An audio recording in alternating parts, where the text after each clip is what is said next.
Cuando más humilde seas, más alto crecerás. La humildad abrirá más puertas de las que jamás abrirá la arrogancia. Para ser grande en la vida, primero tienes que aprender a ser pequeño.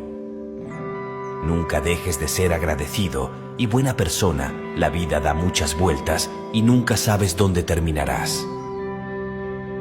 Donde hay soberbia, allí habrá ignorancia, mas donde hay humildad, habrá sabiduría. No importa si tienes estilo, fama o dinero, si no tienes un buen corazón y humildad, no vales nada. La grandeza de las personas no se mide por dinero, estudios ni belleza, sino por la lealtad de su corazón y humildad de su alma. La humildad es la inteligencia de las buenas personas. La prepotencia te hace fuerte solo un día, la humildad para siempre. Muy hermoso este par hermoso, miren, como pueden ver.